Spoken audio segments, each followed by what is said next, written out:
दोस्तों एक बार फिर से स्वागत है आपका फ्री स्टडी की इस नई वीडियो में। इस वीडियो में हम बात करेंगे 5th सेमेस्टर वाले बच्चों के लिए स्किल इन्हेंसमेंट SEC में जो आपका योर लो और राइट की जो सिलेबस है, ठीक है, इसी के ऊपर हम बात करेंगे।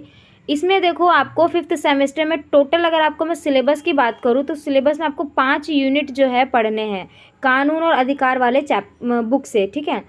यूनिट 1 जो है उसमें पढ़ना आपको भारत में कानून का शासन और आपराधिक न्याय। ओके, भारत में कानून का शासन और आपराधिक न्याय के बारे में। अब देखो एक चीज़, इससे पहले यूनिट 1 पर किस पे, यूनिट 1 पर पार्ट 1 बना हुआ है जिसमें हमने बहुत अच्छे से देखा था कि भारत में कानून का जो शासन है किस तरीके से होता है।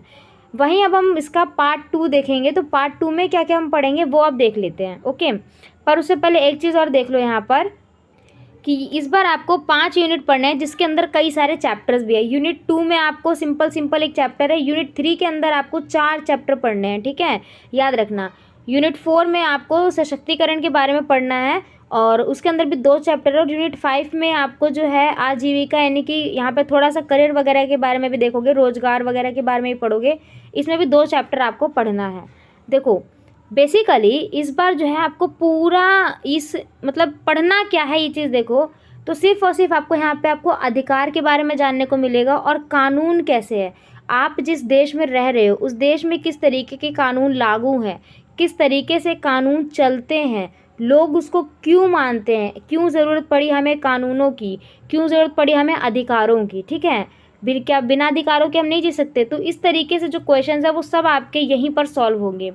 तो फिलहाल अब हम देख लेते हैं यूनिट 1 का पार्ट 2 है ये, तो पार्ट 2 के जो भी टॉपिक्स हैं वो हम पढ़ते हैं। अब थोड़ा सा रिवीजन अगर हम देखें तो देखो यहाँ पे भारत में कानून का शासन और आपराधिक न्याय वाले में हमने बहुत अच्छे से देखा था कि कानून का शासन होता क्या है। जो सरकार होती है, सरकार एक केंद्र होती है और एक राज्य होती है, ठीक है। एक केंद्र सरकार होती है और एक राज्य सरकार होती है। केंद्र के अंदर कुछ सूचियाँ शामिल होती है। सूचियों का मतलब होता है कैटेगरी। जैसे किसी भी कमेटी में हम काम करने के लिए क्या होता है कि कामों को डिवाइड किया जाता है। कामों को क्या किया जाता है, डिवाइड, कि ये काम आप करोगे, ये काम आप करोगे। ये जैसे नॉर्मल आप देखोगे कोई भी कमेटी है, कमेटी में सभी कामों को बांटा जाता है। या फिर आप एक देखो जो कंपनीज़ वगैरह होती है, प्राइवेट कंपनीज़ वगैरह होती है या फिर कोई भी कंपनीज़ हो गई, वहाँ पे क्या होता है अलग अलग स्टाफ रखे जाते हैं। उन स्टाफ को अलग अलग काम सौंपा जाता है। तो क्या है, वो कामों की सूची बनाई जाती है। सेम यहाँ पर है, सरकार अगर कोई काम कर रही है, ठीक, तो उसके पास भी कुछ सूचियां हैं, कुछ लिस्ट है जिसके अंदर में रह करके वो काम करती है। देखो केंद्र सरकार के अंदर क्या है, संघ सूची। संघ सूची किसके कंट्रोल में, पूरी पूरी केंद्र सरकार के कंट्रोल में, जिसमें राज्य इंटरफेयर नहीं करेगी, ठीक। और वहीं राज्य सूची में जो है जो भी मामले शामिल है उसमें केंद्र इंटरफेयर नहीं करेगी। साफ साफ बोला है, केंद्र के मामलों में राज्य नहीं जाएगी, राज्य के मामलों में केंद्र नहीं जाएगी। पर कुछ मामले ऐसे होते हैं जहां पर केंद्र की भी ज़रूरत है और राज्य की भी ज़रूरत है, तो उसको बोला गया है समवर्ती सूची। समवर्ती का मतलब क्या होता है, समवर्ती का मतलब होता है सब मिला हुआ, ठीक है। तो समवर्ती यानी कि जहाँ पर केंद्र का भी कंट्रोल होगा, जहाँ पर राज्य का भी कंट्रोल होगा। एग्जाम्पल के लिए किसी भी देश की जनसंख्या राज्य और केंद्र से मिलकर ही तो बनेगी भाई, है ना। या फिर उसकी आर्थिक स्थिति, उसकी सामाजिक स्थिति, नियोजन, ठीक है, रोजगार, ये सब दोनों इसी के मामले हैं। देखो आप संघ सूची में कम से कम 99 विषय शामिल हैं। यहाँ पे 98 लिखा है, 99 है। समवर्ती में आप देखो 50 से ऊपर और राज्य सूची में 62 विषय शामिल है अलग अलग। ये तो था थोड़ा सा रिवीजन। उसके अलावा हमने यहाँ पे कानून के शासन के बारे में पढ़ा था कि कानून के शासन को लेकर के ऑल्डमैन ने क्या क्या कहा। फिर उसके बाद हमने कुछ अधिकारों के बारे में पढ़ा। ये देखो समानता का अधिकार जो कि अनुच्छेद 14 में कहा है कि सभी लोग बराबर होंगे, कोई अमीर, कोई गरीब, कोई छोटा, कोई बड़ा नहीं।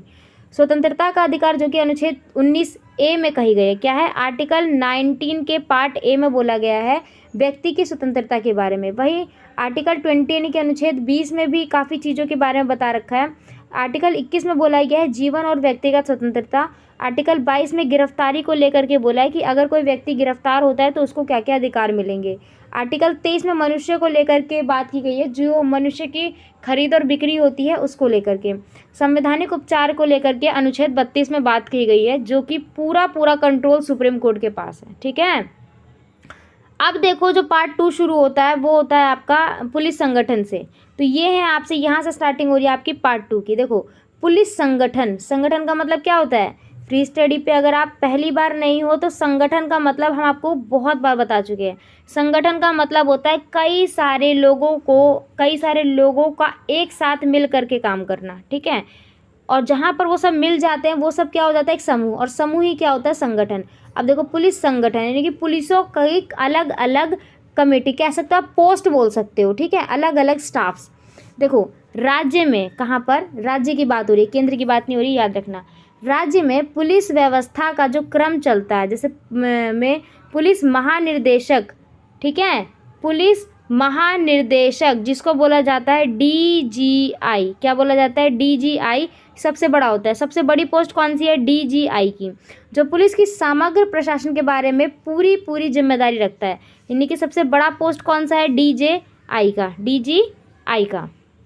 उसके अलावा देखो जिला स्तर के नीचे जो है पुलिस स्टेशन का नेतृत्व हाउस ऑफिसर शो द्वारा किया जाता है। देखो DJI के नीचे कौन होता है? यहाँ पे देखो पुलिस के अंदर भी कई सारे पोस्टेज है। सबसे ऊपर कौन है? DJI। उसके नीचे आप देखोगे तो SP होता है। फिर उसके नीचे आप देखोगे SP के नीचे होता है DM, ठीक है, और DM के नीचे होता है DCP, ठीक। ये बात आप थोड़ा ध्यान रखना। SHO जो होता है पुलिस थाने का ही सबसे बड़ा प्रमुख होता है। एक पुलिस थाने में, हर एक एरिया में छोटा छोटा पुलिस थाना होता है ना, एक एक एरिया में। तो SHO जो होता है वो पुलिस थाने का प्रमुख होता है। ये पुलिस प्रशासन का नहीं, पुलिस थाने का प्रमुख है, जिसका कार्य क्या है? अपराधों का सिर्फ पता लगाना, अपराधों की जांच करना पुलिस संगठन की प्राथमिक इकाई है। पुलिस अधिकारी अगर अपने कर्तव्यों का उल्लंघन करता है तो 1861 कितना?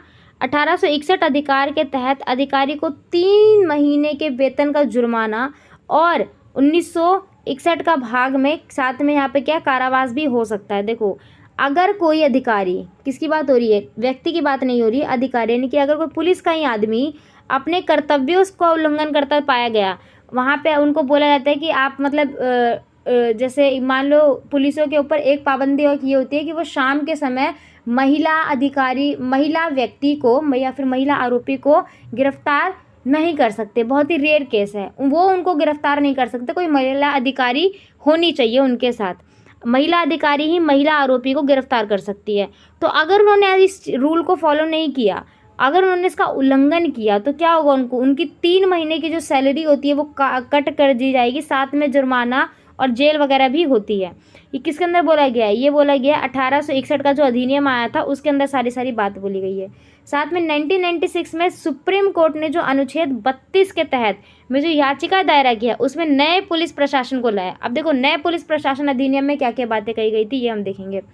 यहाँ पर एक और बहस हुआ था प्रकाश सिंह और यूनियन ऑफ इंडिया के बीच में।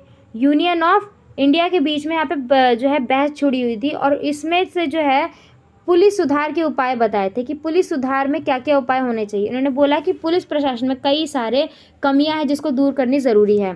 इन्होंने बोला राज्य स्तर पर राज्य सुरक्षा आयोग होना चाहिए।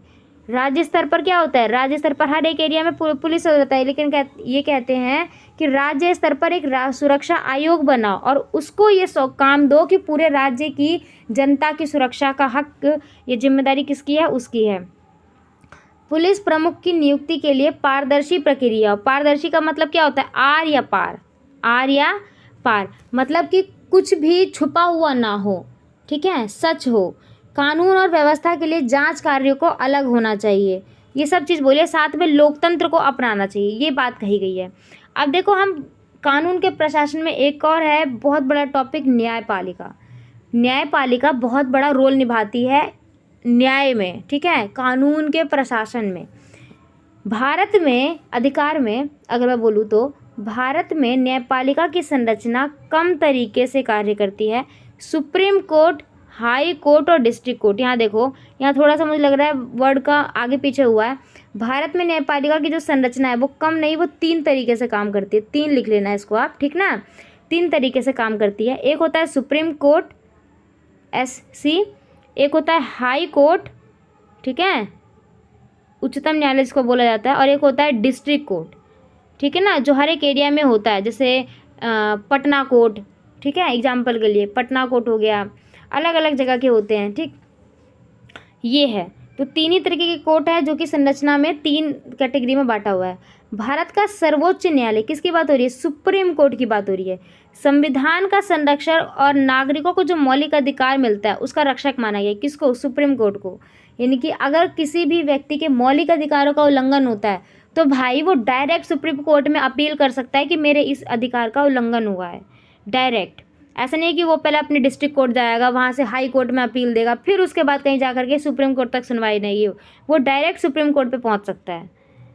वहीं राज्यों में उच्च न्यायालय बड़ा और उसी के नीचे कौन होता है? निचली अदालत, यानी कि जिला स्तर जिसको बोला गया है, वही डिस्ट्रिक्ट कोर्ट, जिसमें कौन होता है? मजिस्ट्रेट। देखो मजिस्ट्रेट जहाँ आए वहाँ ये मत समझना कि ये कौन सी पोस्ट आ गई भाई, जज की बात हो रही है यहाँ पर, जज की बोला गया है, ठीक ना।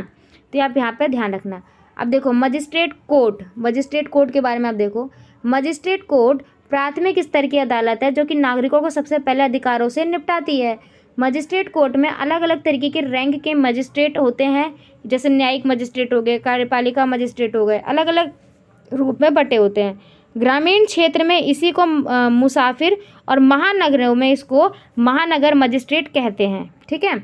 मजिस्ट्रेट को 3 भागों में बांटा गया है। इसकी जो नियुक्ति होती है वो हाई कोर्ट के द्वारा, हाई कोर्ट के जो जज होते हैं उनके द्वारा की जाती है, क्योंकि हाई कोर्ट सबसे ऊपर होता है। उसके नीचे में जो कोर्ट है वो अपने उनके जो सीनियर होते हैं वही जज का नियुक्ति वो करते हैं, ठीक है। न्यायिक मजिस्ट्रेट की जो शक्तियाँ हैं देखो, 3 साल से अधिक का ये कारावास और 5,000 से अधिक का जुर्माना ये नहीं लगा सकते। इनकी एक शक्ति है कि किसी भी आरोपी पर, किसी भी या फिर जो उचित आरोपी है, 3 साल से ज़्यादा का वो पैसा नहीं ले सकते उससे, मतलब 3 साल ज़्यादा उसको कारावास नहीं दे सकते और 5,000 से ज़्यादा उससे जुर्माना नहीं ले सकते। 1 साल से 1 वर्ष से अधिक कारावास पर 10,000 से अधिक जुर्माना नहीं लगा सकते। ये उनकी बाउंड्री है। वहीं देखो आपराधिक न्याय प्रणाली, ये थोड़ा सा इम्पॉर्टेंट है, एग्जाम में आता है यहाँ पर, ठीक है।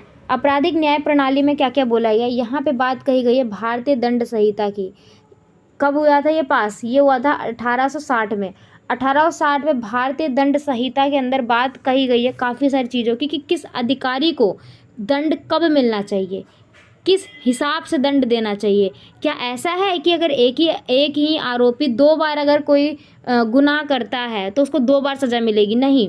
तो ये सारी बातें किसके अंदर बोली गई? भारतीय दंड संहिता को। ये हमने पिछली बार बताया था ना, मैंने आपको एग्जाम्पल दिया था, है ना। तो वहाँ पे हमने समझे भी देखा था कि कोई भी एक आरोपी अगर 2 बार गुनाह करता है तो सज़ा उसको एक ही बार होगी भाई, 2 बार नहीं होगी, एक ही बार होगी। दहेज निषेध अधिनियम जो कि था 1961 में ये पारित हुआ था। दहेज के ऊपर बात कही गई थी। नागरिक अधिकारों के संरक्षण को लेकर के बात कही गई थी, जो कि ये टेंडर पास हुआ था 1955 में। खाद्य अपमिश्रण अधिनियम हुआ था 1954 में, ठीक है। खाद्य अपमिश्रण, जो खाने में मिलावटें वगैरह आ रही थी, ये अनुसूचित जाति और अनुसूचित जनजाति को लेकर के बात कही गई थी, और ये कही गई थी 1989 में। ये क्या है, अधिनियम में जो पारित हुआ था 1983 में, ये भी काफ़ी ज़रूरी रहा था, ठीक ना। तो फिलहाल देखो अभी हमने जो है कहाँ तक पढ़ा, अभी हमने भारतीय मतलब मजिस्ट्रेट या न्यायपालिका वाले टॉपिक बहुत अच्छे से कवर कर लिया है। अब आप जा कर के हमारा पार्ट 3 देख लो, ठीक है। पार्ट 3 में हम यहाँ से दोबारा बात करेंगे, भारत में आपराधिक न्याय प्रणाली वाली बात करेंगे और इसके नीचे के टॉपिक को और ज़्यादा अच्छे से समझेंगे। तो ये वीडियो आपको कैसी लगी है मुझे ज़रूर बताना आप। बाकी जय हिंद, जय भारत। वीडियो को लाइक, चैनल को सब्सक्राइब ज़रूर कर देना। और सबसे बड़ी बात कि अगर आपने हमारे टेलीग्राम ग्रुप ज्वाइन नहीं किया तो वो आप ज़रूर कर लेना। मिलते हैं अब नेक्स्ट वीडियो में। Thanks to being and thanks for watching.